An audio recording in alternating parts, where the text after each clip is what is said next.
It was a decisive moment yesterday as Nigerians experienced the inauguration of the ministers into the cabinet of the President Bola Ahmed Tinubu.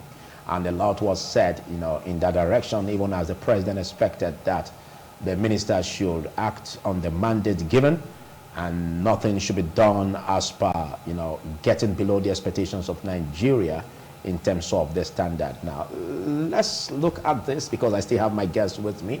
Rory Wabo, thanks for sustaining this conversation. And of course, big thanks to you, Omorogbe, for still being here. But Roy, let's look at this whole issue concerning the ministers. We have 48 ministers that went for screening, but 45 pulled through. And we have various portfolios, being aligned to these personalities according to their pedigrees. Though some say, well, a lot has been, applauded in terms of the president's efforts in bringing a lot of pedigree, into fusion as regards the portfolios given. Now, let's look at your part in this development, Rob.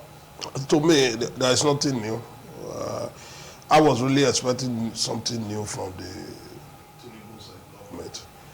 But with the kind of personalities have assembled, to be ministers, there is nothing new. I don't see hope. I hope it's not in sight. Because one see personalities who are stranger to integrity. You say something today, you are doing another thing tomorrow. What kind of policy is that kind of personality going to implement for us that will make Nigeria to move forward? You look at somebody who contested for an election and he lost. You are bringing him as a minister just to compensate him. I say as food for the boys. There is no direct approach. You can see the high level of inconsistency in this present administration of Tinubu. Policy consistency. You are doing this today, before you know it, always in a hurry, before you know it, it's making mistakes. Even the assignment of portfolios to ministers. It will give you today, before in another 2 hours, it's changing you to another place. To me, these are inconsistencies, and they are not going to move Nigeria forward. Okay, but that seems to be strange to some persons who have already shared their opinion in terms of the pedigree, that are really occupying these positions. Looking at the person of Dave Umai, for instance, who was before now the Senate Majority Leader, and of course, who was the Deputy Leader in that respect, and who also was Deputy and Governor of Ebonyi State 2011 to 2020 to 2023, and looking at the pedigree that he had in terms of infrastructural development, some have said that he's a right peg in the right hole as it applies to the Ministry of Works. No, people are entitled to their opinion. You know the kind of politics we play in this part of the world. People continue to massage your ego, hoping and believing that something will come out from there. The Ebonyi, if we are to use Ebonyi as a case study, are you not telling me that he was able to conquer poverty in Ebonyi? The answer is no.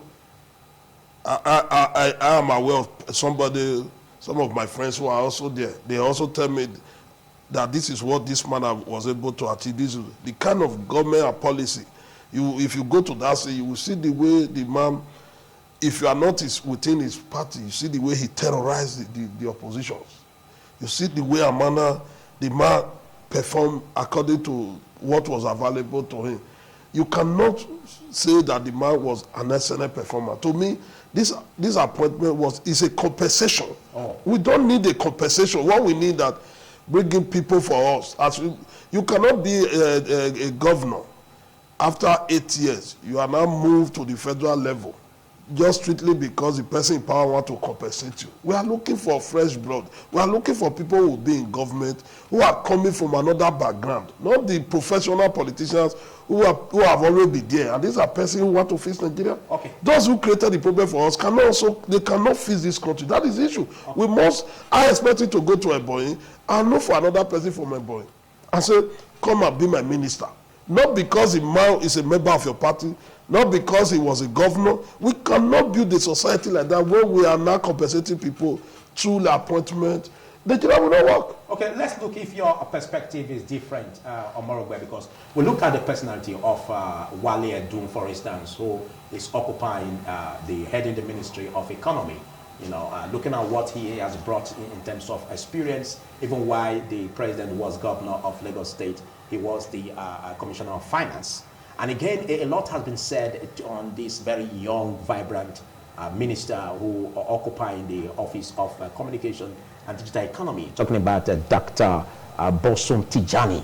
And a lot has been said in that direction that these are round pegs in round holes. Do you differ? First of all, I want to talk on the issue of integrity or the formation of the meta formation of the CNC. While he was in Lagos as governor of Lagos State, he actually brought on board as commissioners, as at that time, credible people, young people, the likes of the president, the immediate past vice president, Arigbo Shola, and the works man, Fashola. These are his products that he brought to help him to govern well in Lagos State. So I don't think less that what, as far as the appointment is concerned, is 40. Because if you even look at it, you see that the young are represented, the youth are represented there. The other aspect of the women, they are still represented very well. And if I want to still retrospect, Bola Ahmed Tinubu, during the time of Nadeco, we knew or we were aware of what his contributions were. So these selected 45 men, as the case may be, I think we should give them time to look at themselves and look at their different ministries and their parastatals. Let us see what they have to offer. To me, I think the appointment by some of them that I know very well are well deserved, and irrespective of the fact that he has appointed one or two from the opposition, shouldn't raise any dust. Let us see. In the next 6 months, we'll see what they have to offer, because we should actually be patient with this government, because they met an economy that was already cancerous, that was already bad, very bad. Inflation rate, when they came in, or recently, is about 24%. And it is even said in different fora that the past administration was using 94% of their revenue to servicing debt. So this government actually needs some kind of patience. Let us see, and I am sure that they won't let us down. If you say Nigerians should be patient, again, let me shock you a little bit over what transpired. Because some have said that even though there has been a lot in terms of what is brought to bear for some ministers who are seen worth it, in the offices that they occupy, again, there's a huge gap. Looking at the person, for instance, of Adebayo Adelabu, who was the deputy CBN governor in charge of operations, and he is an accountant. His resume is superb when it comes to accounting and the skills that he brought to bear, his experience. Some were taken aback that he was given the Minister of Power, because a lot of persons were looking at the position that maybe is going to be along the line of finance or budget and national planning, but it got to the level of occupying the Minister of Power. How does he do that? As an accountant, do you think that's a little bit common for you? That's the reason why some of us are convinced that there is nothing new about this compilation of ministers. They will not be able to give us the desired results. I just listened to my friend now. I said we should give them chance. That the inherited government is coming from it. But you ask yourself, the APC have been government for the past 8 years. President Tinubu was the national leader of APC. There is no policy that was formulated or implemented by APC that he is not aware of. He's not a stranger to what is going on in the government. Therefore, when you are not telling people that we should be patient with this government, you are not being sincere to Nigerians. And if you are telling us that the man inherited a weak economy, you are not sincere to Nigeria. Because this is a policy of APC. APC policy is what we are enjoying now. They have given us their best. What we expect, the president came, the very first day he removed subsidy. And he told Nigerians, go and tighten your belt. As we are trying to tighten our belt, they were not losing their belt. In the history of Nigeria, the first time, 48 ministerial nominee. How do you explain that? You are telling us to tighten our belt. You are saying, no, Nigeria have no money. We can no longer subsidize anything for the citizens. You are saying, oh, we made a very bad economy. Well, I was expecting a minimum standard, at least 36 states, plus the 37 ministers for a start. But don't you think the more they are in terms of number, as long as they have what it takes to drive the economy, to drive the nation, the numbers, don't you think that would have been a blessing? If you take an inventory, what it takes Nigeria to service a minister, you will know that we don't need those numbers. Considering what they are telling us, those in government, what they are telling us, that Nigeria should tighten their belt. Okay, are you again also taking an inventory of what they would have brought to bear if they are round pegs and round holes and they are increased in number? Won't that also bring a boost? And if you are to juxtapose between what they get as emoluments and also what they bring out into additions and value creation, don't you think that would be a big plus in the positive side? And that will not be able to happen. That will not be able to happen, because once there is a fundamental error, to correct it will be a problem. You know, we expect a government from President Tinubu to be a very narrow government, a government that will not be so big, so that a new government, so that people will see that effort, that this man is aware that Nigerians are in pain. Is aware that things are not working. In the history of Nigeria, this is the worst situation we have seen in Nigeria. In terms of the number? In terms of, no, in terms of the way and manner people are living, the high level of poverty, the high level of suffering. I expect those in government to even be more considerate, to say, because of where we find ourselves, we want to run a new government. Everybody will understand, not a government to compensate people. That is my issue. Okay. But if you tell all the argument, evaluate all those who are there, you will agree with me that 99% of those who are there, they are there for compensation. The government is compensating them to the detriment of the masses. Okay, what you just said, as the voice of the commoner, I will not be happy over that. What you just said now may fit into the appetite of those who are thinking in this fashion, that maybe it's just to reward some cronies, basically, and not for technocrats to mount the game. I want your opinion in that, Omorogbe, because I just said just now concerning the person of Adebayo Adelabu, who is to head the Ministry of Power. What has it got to do with power when he's an accountant? Like my colleague has said, in the first place, having 30, I'm not here on the platform of any political party anyway. So I'm not here to support. You are not the spokesman of the APC. The APC, neither for any opposition party. I'm here on my own. So I'll speak from my own. As your opinion. Yeah. My opinion, my personal opinion. Having 36 or 37 ministers in Nigeria, as far as the Nigerian economy is concerned, it's even too much for now. It's even too much. So I told that your suggestion, I told your line.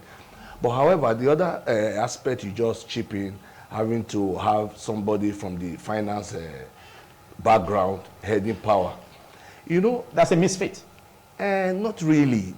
In administration, you can function well if actually you are not from that particular background. Okay, what could make him function well in that background? Because we have all that, all about his resume, and as the former deputy governor of CBN operations, it has been along the line of accounting. I think it has to do with who he can trust. You know, we have a lot of challenges in the power sector. Okay. And maybe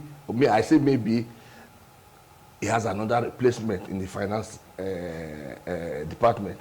So I cannot really say the reason, but I think he's on his own. On his own. Okay, if you say that, what do you also make? What do you also make of the former governor of Zamfara State, Bello Metawalle, as a junior minister in the Ministry of Defense? Now, a lot of people have been talking about his inability to tackle his state over insecurity. Yeah. And how come he's been given that? Don't you think that is another misfit? Yes. I agree with you. Like he has said just now, most of these positions are given by way of compensation gratification.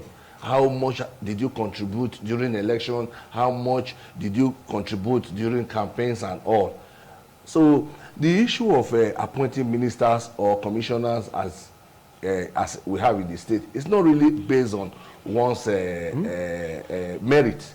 Most times, it's not really based on one's merit. Most times, it's on this issue of oh, this is what you have done for me. You take this, you take that.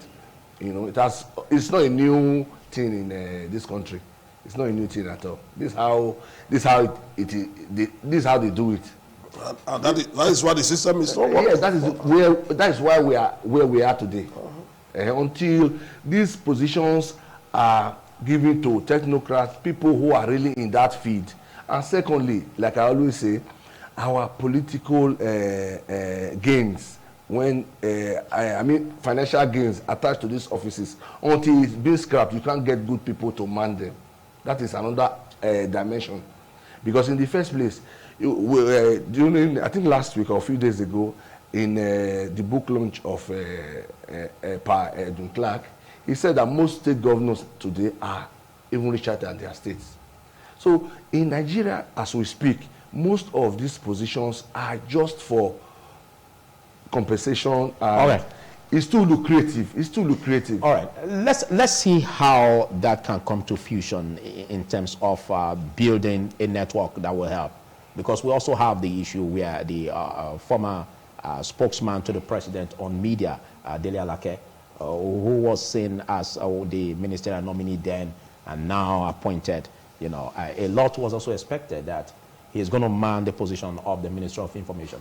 But he landed himself as head of the Ministry of Solid Minerals Development. Now, do you see some respite in the direction of technical assistance? Because he's going to be heading the ministries. These persons that we may say they are not right-fitted, but they're going to be heading these ministries, like what Omorogbe said. There could be a lot of reasons why the president, you know, is bringing them to fill those offices, to head those ministries, you know, based most especially on what he sees, you know, that we may not see clearly. Don't you think that should be given to the president?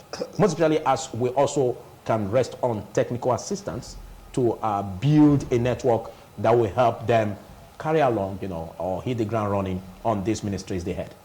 Heading a ministry is not even the issue. You know, you first of all look at the motive of the appointment. From the motive, you will know whether the performance. If you look at the motives, as I said, and I will continue to say it, that is on compensation ground. The motives you are saying, the motives you are saying, yes, the motives you are saying are personally based. Don't forget, because we are not saying motives tied along what they are doing or what they are saying or the inauguration. You are only perceiving that this could be the motives. No, the president and the presidency are aware that once a name is mentioned, people will go back and evaluate these personalities. You know, it is the responsibility of the government, the president and the presidency, to appoint whoever they desire. Okay. But we, the people, also have a responsibility to evaluate. So in the process of evaluating, we now see that yes, some of these judgments runs on personal aggrandizement. Naturally, we were looking at, okay, people were very certain that he's going to manage the Ministry of Information. He will do more better there. Even at the level of campaign, you see what he demonstrated at the level of, even in terms of publicity, information management for the campaign organization. Therefore, what is not the issue? Why all of a sudden you are moving it from the ministry that he as a media spokesman, he was doing the job. According to those who he was doing it well. Why moving it? If you believe that the man was not good enough to head the ministry, why will it not be good to move it to another ministry? If you know that you have worked with him closely and you find out that the Alaka is not good enough to manage information ministry, why did you not decide to now move it to another level? But it could be an opportunity to test his versatility.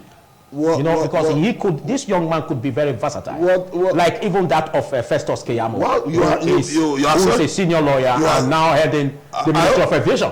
So it could be an opportunity to, bolster their creative ability into other ministries. Don't you think so? I hope you are not referring to Dele Alaka as a young man. I hope you are not referring to him as a young man. You should know how old he is before you are saying he's a young man. He will take exception to that. You know, I expect you to know how old he is and you will understand proper the point I'm making. You know, the issue of we will even take her back again. See Festus Keyamo heading aviation. Everybody was, what is going on? Because we want to see him around. He has been there. We know his ability, we know his capability.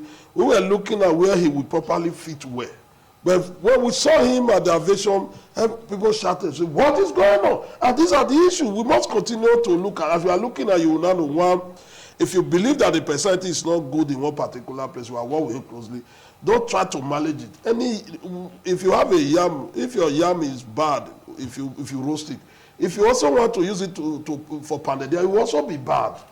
That's the reason why I'm maintaining that. To me, 99% of the appointment is just a compensation. It's food for the boys, and food for the boys cannot make Nigeria to work, because we are in a very critical situation in the history of Nigeria. Nigerians, there are almost 98% of Nigerians as of today are down as a result of misgovernance.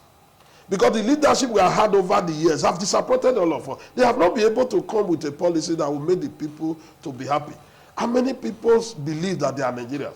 If you go to airport now, you will see the way Nigerians are moving. If you go to immigration office, you see the way people want to collect passport and leave. Why? Because the economy is highly unfriendly. The economy is harsh. The economy is terrorizing. And people are looking for a way forward. I expect the president and the presidency to be aware of this fact that people are suffering. Then you quickly say no. If it is even you are looking for the job opportunity, you are ministerial appointment, you have turned it for compensation, or you want to turn it for a job opportunity. Why not look for those who have not also been there?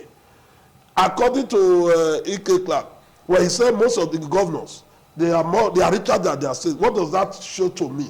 It tells me that these persons are super rich. For how long shall we continue to employ Mali people who are already super rich? I would be happy if I have seen a name like Osayan there. You know, see his name there, that he is a minister. I will go and look at it and say, okay, yes, this man is coming from another background. Okay, aren't you also happy about the person of Dr. Bosun Adetunji, Tijani, Dr. Bosun Tijani, who is also heading the Ministry of Innovation and Communications and Digital Economy?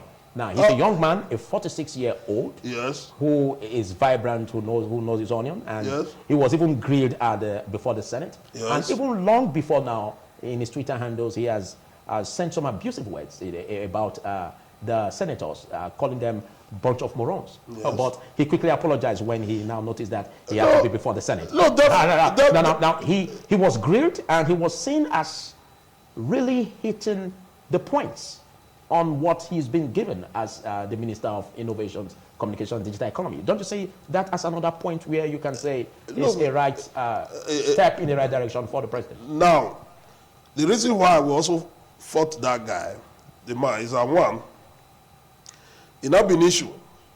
He have declared war on the National Assembly by way of telling all of us that they are the problem of this country. But when he got there, he apologized. Why did he apologize? Because he wants to set things right. Because he wants to be there. He wants to also benefit. To set things right. He wants to benefit from the largesse. No. To set things right. No, he wants to. He doesn't want to see any impediment on his way to set things right. Just like you are seen as the voice of the commoner. Yes. And if you see any opportunity that will bring, that will help to ameliorate the plight of the commoners, you will definitely take it. You'll be humble to a point where you will say, just because of the people that you want to represent. So that could be his plight. That could be what he experienced and what he did. Before you issue out an apology, you must also be convinced that this apology is well deserved. You don't just issue an apology.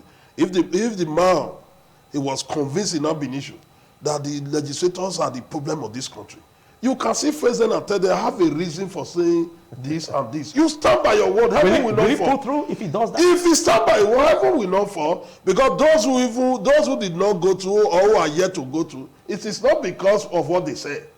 it is because the people there don't just like their faith. Those they like their faith against others, they scare through. But it will not be creative if you are saying this, Roy, because you will make Nigerians miss the opportunity of having a young, vibrant person in the person of Dr. Obosun Tijani. There is no person that is indispensable. There is no person that is indispensable. Therefore, let us not be carried away with that.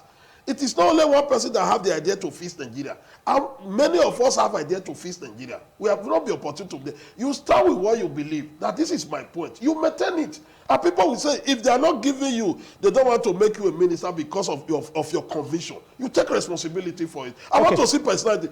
Because that amount to inconsistency again on the part of the personality. That you are saying this today, tomorrow you are doing this. That things don't work like that. Let people know you that you are a man of integrity. You can face the president and say, this is my position. Let's get your position on that, Omorogbe. Do you see that as a right decision to have been taken by Dr. Obosun Tijani? No, I think oppositely. Sometimes what he must have said was on a different ground, yes. And at different times. And this was in the time of former President Muhammadu Buhari. You understand? And like we always say, nothing is constant. Nothing is constant. There was no way he could get there, and it's at their mercy. He will start to stand his ground like it's easier said than you understand. Even if Roy gets there, he will do the same. You understand? So it's an issue. That's an allegation anyway. So it's an issue of appointment. So what he did to me is nothing. It's no big deal. It's no big deal. I can infringe on you yesterday, coming into ITV this morning and say, bros, I'm sorry. Yes, of course. So it doesn't really count. That's a gentlemanly attitude. Yes, it even shows how matured somebody is. Like I always tell my children, if somebody steps on your toe, be the one to apologize. It doesn't make you a weaker person. Okay. Now we have these ministers. And although we still expect El-Rufai, though El-Rufai is saying that he is not, as reports have it, that he is no longer bothered, he wouldn't want to be a minister, because of this security clearance that is serving as an impediment on him being cleared. But let's look at the drive of the president and the 45 ministers, including Wike, the tough man who is now the FCT minister. He hit the ground running yesterday when he made some very, very powerful statements on going against anything that's on the green area in the FCT and against the master plan of the FCT. Now, do you see respite coming in the direction of Nigeria as a nation under this leadership of President Bola Ahmed Tinubu, looking at the array of ministers so inaugurated? Frankly speaking, I'm convinced that at least 60% convinced that this dispensation, this government won't fail Nigerians, irrespective of the fact that there's no internet solution to any of the Nigerian problem. The time is still needed anyway, because if you look at the way he before the election, even during the primaries of APC, if you look at the primaries, their body languages and how he emerged, Bola Ahmed Tinubu has no choice than to perform. He has no choice, because the expectations the expectations are not high. He's people already see him as he won't do well. So it is left for him to do what he's supposed to do. And I think when he will be leaving, I think he's going to leave Nigeria better than the way he has made it.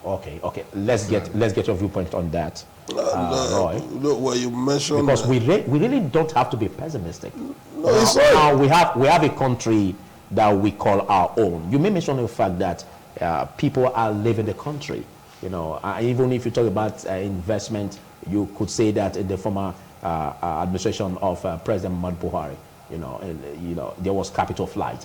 But looking at the economic policies of the president just now, and looking at the makeup of the ministers, and his repeated statements on being committed, his continuous engagement with Nigerians, in his broadcast does it not show that this is a president that is really doing his best to make sure Nigeria works again? Look, my point is not about pessimism. I'm reacting based on what is available. The records are there. And that is where I'm building my point on. One, we expect immediately he came on board, on the inauguration day, he used a language that created a problem for Nigerians. And that wrecked many businesses. It's going to take us another 50 years from a vision government for we to correct that fundamental mistake. What makes you think it's going to take 50 years? It will take, because I'm looking at the projection. I'm a researcher. I'm looking at it. You know, how Nigerians, how are we now coming back to that level we find ourselves again? But don't forget we have, what you just said now, sorry I'm cutting in, but you still have the floor. But don't forget that we are having a situation where the deregulation of the downstream sector, oil sector, is taking fusion.